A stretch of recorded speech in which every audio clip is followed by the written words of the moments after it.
Hello friends, welcome to mission Dhatrima. আজ আমরা চলে এসেছি নতুন একটা কাজের উদ্যোগ নিয়ে। আজ আমরা আমাদের লোকালিটির কিছু স্ট্রিট ডগকে ভ্যাকসিনেশন করাবো। বন্ধুরা, কাজ শুরু করার আগে পরিচয় করিয়ে দিয়ে আমাদের আজকের এই কাজের প্রধান সহযোগী সদস্য সমুর সাথে। তো বন্ধুরা, আজকে আমরা ডিস্টেম্পার পার্ভো ভ্যাকসিনেশন করার একটা উদ্যোগ নিয়েছি এবং এই ডিস্টেম্পার পার্ভো ভ্যাকসিনেশনটা কি এবং কেন করা হয় সেই সম্বন্ধে আমি একটু সৌম্যদাকে বলবো। তো সৌম্যদা একটু বলো। জেনারেলি ডিস্টেম্পার পার্ভো আমাদের কলকাতা, হাওড়া বা বিভিন্ন পশ্চিমবঙ্গে বা বিভিন্ন জেলায় ডিস্টেম্পার পার্ভো মানে DHPPIL, ওই ভ্যাকসিনটা জেনারেলি সরকারের পক্ষ থেকে কেউই করে না, খুব রেয়ার, যদি করলেও করতে পারে। কেন আমরা করছি? আমরা রাস্তার কুকুরদের অনেক সময় দেখি যে তারা একটা মারণ রোগে আক্রান্ত হয়, তার নাম হচ্ছে ডিস্টেম্পার পার্ভো। তো সেটারই একটা বলতে পারেন একটা ভ্যাকসিন দেওয়া, যাতে কিনা ওই রোগটা মানে কমানোর জন্যে এই ভ্যাকসিনটা দেওয়া। মানে একদম বলছি না যে নির্মূল হয়ে যাবে, যতটা মানে প্রতিরোধ করা যায় ভ্যাকসিনটার সাহায্যে সেইটা দেওয়া হচ্ছে। তো আজকে 10খানা কুকুরকে DHPPIL দেওয়া হচ্ছে। আর সবসময় আমরা DHPPIL দিতে পারি না, তার কারণ একটা হলো যে এই ভ্যাকসিনটার দাম অনেকটা টাকা। এখানে অর্থের একটা বিশাল ভূমিকা এখানে কাজ করছে। তো যাই হোক, আমাদের এক ডোনার সে দিয়েছিল অর্থ, তো যার জেরে আমরা 10খানা কুকুরকে 3,500 টাকা দিয়ে এই মারণ রোগের ভ্যাকসিনটা আমরা করতে পারছি। আশা করছি আরো এলাকায় আরো বিভিন্ন কত কুকুরগুলোকে আমরা করতে পারবো। এবং আমরা অনুরোধ রাখবো সরকারের কাছে হোক বা মিউনিসিপ্যাল কর্পোরেশনের কাছে হোক, যাতে কিনা এই DHPPIL মানে র্যাবিস তো দেওয়া যায়, র্যাবিস দেওয়া যায়, র্যাবিস হয়ে যায়। তো আমরা যারা কুকুর ভালোবাসি বা বিভিন্ন NGO আছে, তারা তো নিজের গ্যাঁটের করি খরচা করে আমরা এই ভ্যাকসিনটা করছি।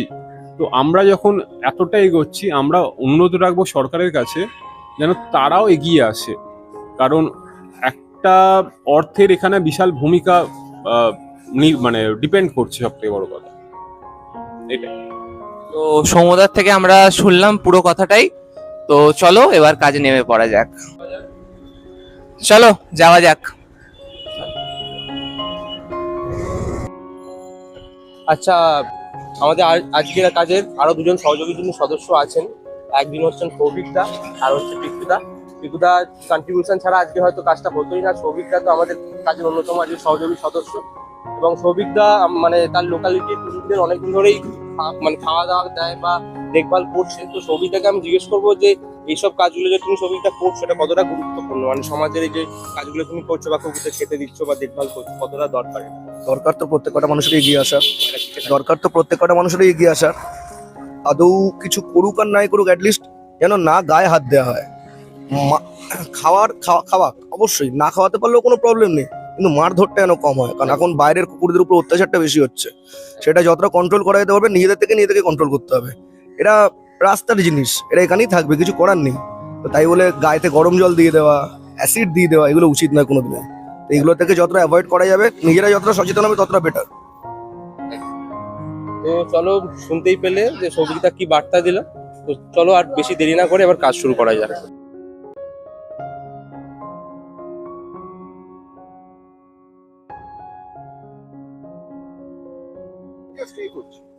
তো প্রথম ভ্যাকসিনেশন দেওয়া হচ্ছে, দেখে নাও।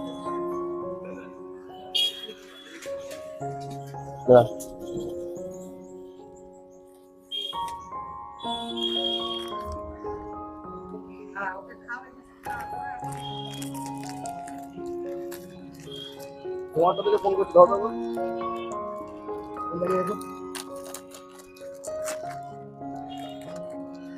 দিচ্ছে খা।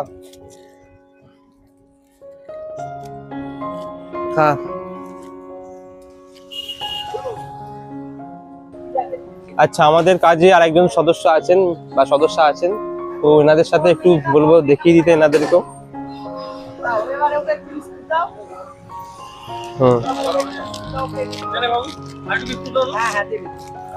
সব দেবো।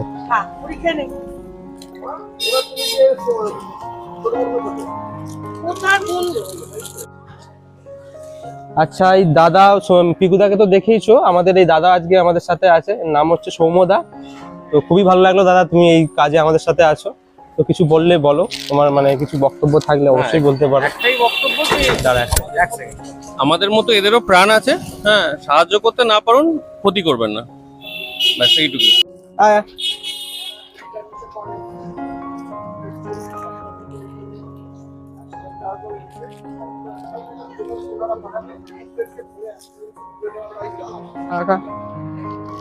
এ খালি মায়ের দুধ খাবে, বিস্কুট খা। তো বন্ধুরা দেখতেই পেলে আজকে আমরা একটা উদ্যোগ নিয়েছিলাম, যেটা আমরা সাকসেসফুলি কমপ্লিট করতে পেরেছি এবং আশা রাখবো আগামী দিনেও আমরা এই ধরনের আরও কাজ সাকসেসফুলি করতে পারবো। তো ভিডিওটি ভালো লাগলে অবশ্যই কমেন্ট করো এবং বন্ধুদের মধ্যে শেয়ার করো।